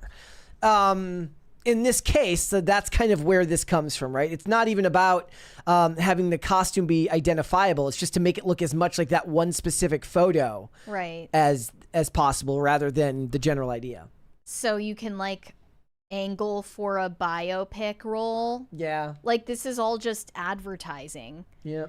The next one is Charlie D'Amelio dressed up as Cher for Halloween. but she's not dressed up as Cher. She's dressed up as this static image of Cher. And then she did another version of Cher in the next post. You didn't go anywhere dressed up as Cher. You took a photo and took off the costume afterwards. This Celine Dion for all I know. This is anti-Halloween. This is anti-everything that's fun about Halloween costumes. Yep. And it just reminded me of this TikTok. This encapsulates everything about celebrity Halloween costumes in my mind. I'm Charlie XCX. I'm Megan Maroney. I'm Sabrina Carpenter, and I'm quite an impression. I'm Michael Jackson. I'm Olivia Rodrigo. I'm Megan Maroney. I'm a singer from the 80s. I look cold. Wait. She said, I'm a singer from the 80s. And her shirt says 80s baby. 80s baby. Look, she forgot it was Halloween. She woke up that day. Mom bought her the shirt on the way to school. The 80s. I look cold. I'm Megan Maroney. I'm Taylor Swift. Wait, does Taylor Swift do round-offs? What does a cartwheel have to do with She should have done Taylor the Swift, weird pose or whatever. Now look, obviously these are kids. Yeah. I don't expect them to have incredible Halloween costumes, but I do expect celebrities with millions of dollars at their disposal to do a little bit more for me. Heidi Klum. Heidi Klum is the benchmark. industry standard for Halloween costumes over the years. She has earned herself a pedigree for being the queen of Halloween. This is her this year. This is crazy. She had to do like the molds for the teeth. Yeah. She is not interested in, the photo shoots. She's not interested in being sexy even. She's just there for the love of the game. And this is her. I forgot about this. Yeah. And you know what Heidi she said? Klum's You know what she said right after years. this, right? Is she married? Yeah, I believe so. She went to her husband and said, "Would you still love me if I was a worm?" Exactly. And these other ones, the prosthetics are crazy. Like she dedicates hours to these costumes. It's crazy. Like you wouldn't recognize it to be Heidi Klum. Nope. Underneath all of that. So I think they should really take a page from Heidi Klum's book. Yeah. They need to put some work in. I really don't like the idea that Halloween has become entirely for the purpose of social media. That doesn't just go for influencers and celebrities. Yep. It's normies too. Because people don't like party anymore. They don't go anywhere. Yeah, they go take photo shoots. The kids aren't trick-or-treating. The adults aren't partying. It just ain't what it used to be. We're at a point now, like, fine, you can have the slutty costumes. Can you just conservatives go are like, somewhere? Look, conservatives are like, look, we're all on Sydney Sweeney. You can have the slutty costumes back. Just please, we need to America be so back. If that means that women can dress like whores on Halloween, then I guess that's what the way things need to be. America will be so back when the ladies start taking Halloween as seriously as Heidi Klum does. That would be good. She's really a bra girl. All right. It's true what they say about her. Let's go to Super Chats. Guys, let's get to a second crisis party. Pop Culture Junkie said Sharon Stone started college at 15 with an IQ of 154. After her acting success, she went back to Edinburgh University, I don't know if I pronounced that correctly, to finish her degree. That's quite interesting. I wonder what she learned from all of those years of higher education. Likely nothing. To say mother effing? Yeah. Like she was cool? By the way, if someone says they have an IQ of 154, that's like not a real IQ. Once you pass 140, it's literally all the same. There's no calculable difference between any of those numbers. High Voltage 75 said male virility fades. Tell that to 70-year-old Kelsey Grammer, who just fathered his 8th child. Okay, what I mean by that is that they're not at the peak of their health and strength. And it might be a little more confusing for men as they age to delineate the stage of life that they're at. This is also one of those things where people believe the exception disproves the rule. By the way, I do not think that you should be like literally leaving this world while your child is still a child. Like obviously some people, there are tragic situations, but you shouldn't plan for that to happen. Blood-based, it says, I'm 147. I'm assuming it means IQ. What are you doing watching this show then? Wait, what? Blood-based says I'm 147. Ethan Miller says I was actually tested at university when I was 12. It was 132. Like we've got like geniuses. Like, I mean, that makes sense. You have to be at least 130 IQ to be a crisis actor. So valid point. And if you got tested and it was lower than that, they were wrong. Me and Tate are allowed to be the only 85 IQ people on the show. I've never had my IQ tested. I bet you're very smart. So you're. I think I'm smart. I'm a smart cookie. But how does that even work? Like, who tests you for that? Like, how does that even happen? I don't know. I remember watching this Law and Order Criminal Intent episode where this poor child, like just really didn't want to disappoint his dad, who like basically helped him study for every one of like the standard, like those major standardized tests to get them into genius school. And he was just ruining this kid's life by like making him study constantly. And he was in these classes, but he actually wasn't that smart. He could just memorize all the books. Mm-hmm. It was actually really, really interesting. And I'm like, bro, that couldn't be me. Cause like, I love my parents, but nah, no, like, I'm too dumb for this shit. Not everyone is suited for college. That's something that came up on IRL last night. Not everyone is suited for school in general. That's me. I had some, I mean, look, I think that's great that a lot of people are able to homeschool and that they want to homeschool. I don't think it's a viable option for a lot of people based on their financial circumstances. Mm-hmm. All I know is that I'm incredibly grateful for the type of school that I attended. Yeah. Where we were like little soldiers. Yeah. I mean, it was no nonsense. Like, it's alien to me that a school would operate any other way. The guest last night said that there is currently a debate going on about whether public schools should ban smartphones from the classroom. I'm like, how is that a debate? Yeah. How is that even a conversation that you're having? Yeah. Like the more I like when I see the workload, like Olivia got her master's, and when I see the work that had to be done, I'm just like, bro, couldn't be me. Couldn't be me. And she wants to go back to school, and I'm just like, man. Oh, is she going to? That's a debate right now about like going and getting another either a PhD or getting her another master's in a different field. But I'm just like, I look at that workload, I'm like, that much reading, I would die. I would keel over and die. My brain would explode. And that's on top of like just my inability to sit still long enough. Like, I can do well enough with this show, meaning organization, notes if I need them for specific things, and trying to figure this stuff out. And even then, like, I'm such a creature of habit that the idea of like consistently having to do new work like that all the time would be impossible to me. So I have a lot of respect for the people that can do that stuff. It makes me wish that I could. I've said before, my biggest regret about school is caring about my grades. I really wish that I didn't care about getting good grades at the time. It's so unimportant. I just didn't, no one told me that it wasn't important. Of course you think that you'd assume that it's important, but it's not at all. Wait, why not? I mean, as long as you're not failing, as long as you don't get held back, literally your grades don't matter. And you can say, well, it matters if you want to get into a good school. Mm-hmm. I mean, sure, to an extent, but there is a lot more that you need to do to get into an Ivy League school without a legacy or without being a minority. And I don't think that's achievable for most people. And you have to get impeccable, perfect grades to do that. That's just, I mean, it degrades your quality of life. I should have just stopped caring about getting A's and like focused on real world experience.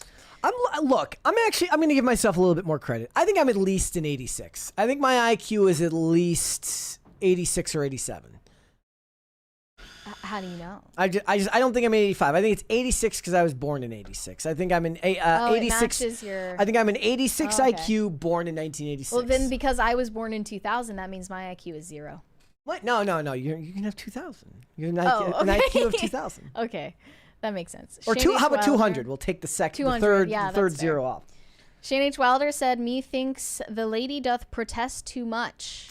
In relation to that would have been not the last segment, but the first one, maybe. Somebody in the chat earlier said, or yesterday said, like, you guys should read the super chats as you go. It's like, that's not. That would be like, impossible. Bro, like, IRL doesn't even read all the super chats. We read all the super chats. How would we possibly stay on topic? Yep. Then you guys would just interrupt us all the time. Nobody would. I love it when you guys interrupt us with 20s, but like, yeah, no, keep doing that. When the segments get made, then people get annoyed. Right. Yep. Yeah. Sorry though, we forgot what that was about. Pat the plumber said, "How many parties for a Mary in Glasses Day?" I mean, I have my real glasses, and I also have fake glasses that are technically like blue light glasses. Okay, so I was about to say that's your out. I, as a person who is forced to wear glasses every day, you know, you wouldn't wear a fake cochlear implant or a fake hearing aid. No, I'm just It's kidding. ableist. It's ableist. No, like wear the blue blocker glasses. If we can get to 3 today, because the show's almost over. Like, Okay. we got like 10 minutes. Like, all right. If we can get to 3 crisis parties today before the end of the episode, however long it takes to read these super chats, Mary will wear the blue, That's the fair. blue light glasses. That's all right. fair. Yeah. Gravel said, "Mary, would a guy who paints, including nude male and female figures, be a deal breaker for you? I tried asking the Catholic dating, but they deleted my post instantly." Wow, I really thought that was a Corey Anderson super chat. The Catholic dating subreddit, yeah, they have very strict rules. I don't think you would have been allowed to post that. But would that be a deal breaker for me? Yeah, I think so. Okay. I mean, that's just a weird thing to do, in my opinion. I guess unless you're a professional artist, like that's actually your profession. But even then, I don't think that it's really necessary to paint nude models. Mm-hmm. So yeah, that's pretty weird. Corey Anderson said, "Re-enlisted today to take me to 25 years." Well, I don't know if I should say congratulations, but congratulations, I guess. Congratulations on the career. Yeah. No Control said the move from T to A was intentional by the woke people, as big A was more common among POC versus big T's and skinny A's in white women. A lot of people have pointed out there's a racial undertone, for sure. However, the Kardashians are, well, some people would dispute their whiteness, but they are Armenian. Mm-hmm. A lot of people think they're white. And then most of the A's were fake A's from BBLs. Okay, so. I'm going to address this comment here because I think it's really funny because I see this tweet from time to time. But Lord Doomer says, "I appreciate Mary so much that science says my IQ should be low. Apparently people obsessed with celebs have low IQ." I'm confused. Well, I guess because like we talk about celebrities on here, and like normally people who are obsessed about celebrities have low IQs. Oh, didn't we talk about that one time? Yeah. I think it came up at some point. I guess the difference is like maybe it's different if like you're doing it for work and you don't obsess about it in your private time. And the difference between like analyzing things going on in Hollywood and people who get obsessed with like shippers or stan culture, things like that. Tabloids or reality TV. Even that I wouldn't put into that category because that's like an escape. So it's not the same thing as attaching yourself to the lives of celebrities. Yeah, I need to go back and find that video that we did. I think it was like a claim that people who admit to like spending a lot of time consuming pop culture have a lower IQ on average. Yeah. We obviously are the exception. Of course. So we're not dumb. No, unironically, I think I'm not like most pop we culture. do engage with pop culture on a little bit of a higher level than the people that were respondents in that study, I would guess, because it is our job at the end of the day. Like at the very least, like if I have to accumulate a bunch of different things to talk about, make bullet points, references, and things like that. Like today, I'll tell a story. I was doing a segment on like the bleeding of the box office in October and how bad it was. And I gathered a bunch of information from like Box Office Mojo and Movies by the Numbers. And at one point I was looking at like the top 10 movies of the year, like what the highest grossing was.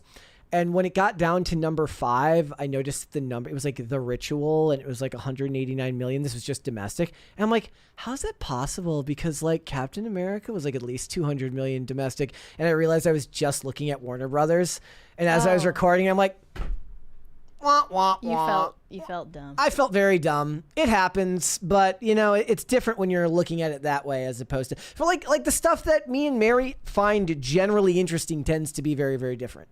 What I've always liked about the stuff that you pick is that a lot of the times the things that I find interesting are more things in the headlines, and the things that you find interesting are super unique and don't necessarily conform to something that makes a lot of sense in a headline. It has to be dissected further than that. It's my Charlie Day of like there you go. 10 different headlines and TikToks. Like it's not going to make it necessarily onto Google Trends, but it's exactly the type of thing that you want to spend 15 minutes watching. Whereas the stuff that I find interesting, maybe you can get done talking about in like 5 to 6 minutes, especially if you're like one person and just going into the facts to it rather than dissecting a whole bunch of different things. But that's why you should tune into the PCC Weekend Update. Exactly. No Control said looks like Whitney Houston in her current state. Oh, that's mean. That's mean to both Whitney Houston and Winnie Harlow. Yeah, it was just like, what if Whitney Houston had vitiligo? Yeah. Okay, we know what it would look like now. Guess people don't want to see the Mary with Glasses episode. I thought we were going to get to 3. Okay, I see how it is. Second crisis party, at least, guys. Shane H. Wilder said, other than Paris as Britney, those weren't real costumes. They were just deconstructed memes. If they left the sets, no one would know who they were. Exactly. That's what bothers me about it. Yeah. Like, you're right. It's just a meme. Even one of them said it was a meme. Yeah. I don't know. It's just like so soulless. There's no whimsy in any of it. Shane H. Wilder said, I got tested at 138. You wouldn't know it, though. No, I'm sure you're a smart cookie. Corey Anderson said, sup culture war kittens. Oh, do we have a 20 there? Yep, from John Andrew 2370. $20 with no message. Thank you. Strong silent type. Sup culture war kittens. Mary, Brett, have a good Halloween. Do forget to say hello to the Great Pumpkin tonight. What does that mean? I don't even know what that means. Oh, yesterday. So when Olivia was putting together the candy dish for like to hand out, we have a separate candy dish at home for us on the table. Well, with all of your grandma candy. No, that's in the office. Like the watermelon things or the strawberry. Little like strawberry. Yeah, we keep those in the office. I love those. I still don't know where she gets them, but she gets them from the grandma store. From the grandma store. But like we had a separate dish, but the thing is there was Reese's peanut butter cups in the dish to give away. There were no Reese's peanut butter cups in the home dish. You can't be giving those to the children. I kind of did a left. I looked a little bit right. I grabbed one, and then she's like, "What the?" So I took one of the Kit Kats out of the home dish and put it back into that one, so that no child who may come by to get candy would go with that. That's a fair trade. What do you have in the give out dish? Do you have any misses?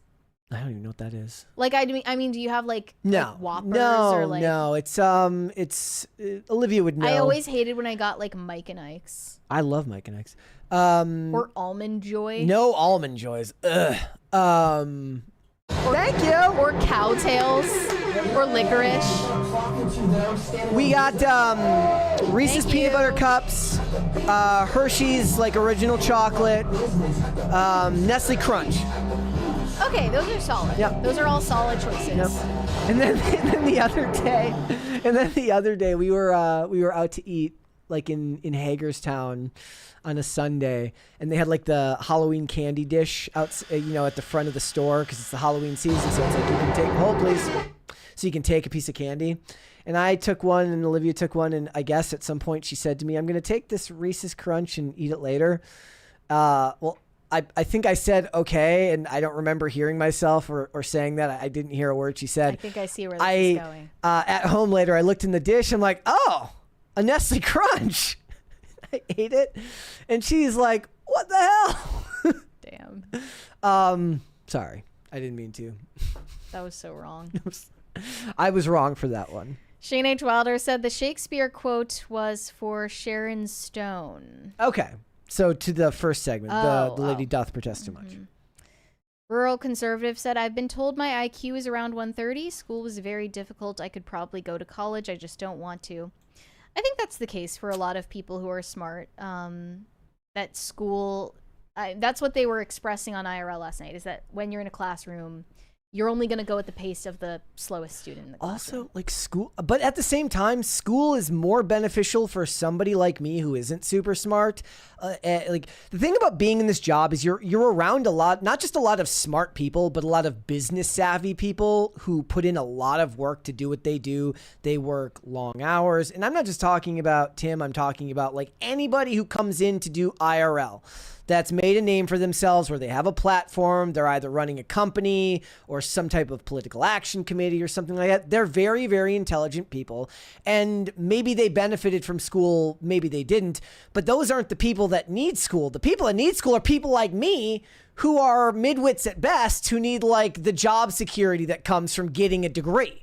I do think Tim was downplaying how it might benefit people who don't think like him. Most people don't think like Tim Pool. Yeah. Like he's a very unique individual. Yeah. High Voltage 75 said top 3 Halloween candies. Sorry, Mary, packing peanuts don't count. Damn it. Okay, top 3 Halloween candies, what would you say? If I can get, first of all, Reese's peanut butter cups, Twix, and then I would prefer cookies and cream, Hershey's, but if it's regular, that's fine too. No almonds. None of that. It's disgusting. I would say number 1 is any seasonal Reese's, not a cup, but the ones that they shape like a ghost or something. That's what I took from the kids. Because it has so much more peanut butter than the regular cups. That's number 1. Was that you and Shane or you and Phil that had Phil that is obsessed with them. Yeah, it must be Phil. And then second, Kit Kat. Has to be Kit Kat. And third, I'm not sure about third. Not a Twix person? I love Twix. I'm not into the candy bars that have a lot of stuff in them. Yeah. That was never my thing. Maybe just Hershey's. Just regular Hershey's. I do like regular Hershey's too, but I like the cookies and cream. Yeah. Pop Culture Junkie said scoring at least these IQ scores will get you into Mensa. Stanford, Benet, 132. Cattell, 148. Otis, Gamma, 132. I didn't know there were. What are all of these? Are there different types of IQs? What if you like knew that and you got a 132 on the Cattell and then you're like, I'm a G. Crap. I'm so confused. There's like a sliding scale to this. Okay. Straight Rippin' 93 said I like turtles. I like Toitos. Greg Duvier said the left lane is for crime. Yeah. Yes, that indeed it is. I think we're all caught up unless there are Rumble rants. I believe we are all caught up. I'm going to double check everything over here. I believe that we are. All right. Guys, before we go, I just do want to give you guys another reminder, if you are listening to the audio version of this, that tomorrow there will be a special Pop Culture Crisis weekend update on Spotify, Apple Podcasts, all those platforms. So be sure to check that out. Head over to castbrew.com and grab yourself a bag of Mary's Ghost Blend, my s'mores flavored coffee. You can get 20% off with the promo code Turkey20, I believe, until Thanksgiving, but I don't know when that expires. You can send me validation on Instagram at Mary Archived, or you can send me hate on X. That is also Mary Archived. And help me get TikTok famous. That is also Mary Archived. There's one more there from Shane H. Wilder. For All Saints Day, I'll be traveling to San Antonio, where they will have the major relics of Saint Therese of Lisieux. I'll pray for y'all while there. Thank you so much. I appreciate that. Even that looks like something a high IQ person does. What do you mean? Traveling to a different city? And praying? I mean, yes, praying is super high with IQ. major relics. Yeah. You know, relics sounds like something that people who are smart are interested in. I'm interested. We never talked about Dino Mommy. We never did get to that. We never did talked we? about Dino Mommy. Yeah, I mean, if you don't know about Dino Mommy, keep it that way. Yes, and one more here from Pop Culture Junkie says Stanford Binet is the most standard IQ test. Okay. See, I'll now keep that in mind. I've reached an age now where I don't want to take the test because I don't want to get some bad news.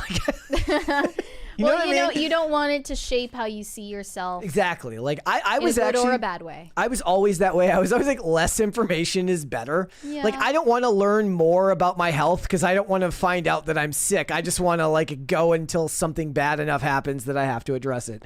See, that's a low IQ way of living, ladies and gentlemen. If you want to follow me, I am on Instagram and X at Brett Dasovic on both of those platforms. This show is here 5 days a week, Monday through Friday, 3 p.m. Eastern Standard Time, which is, of course, noon Pacific. We are on Amazon Music, Apple Podcasts, Pandora, and Spotify. If you would like to listen rather than just watch this show, you can rate and review on Apple Podcasts and on Spotify, which is another great way to help the channel out. And if you want to follow us on social media, we are on Twix at popculture_show, Facebook at Pop Culture Crisis, Instagram at Pop Culture Crisis Pod. Guys, we will be, or is that _show? No. Which one? X? X Instagram. is Pop Culture _show. Instagram is Pop Culture Crisis Pod. Okay. All right, guys, we will be back with another episode on Monday. We'll see you then. Happy Halloween. Bye. Bye, guys.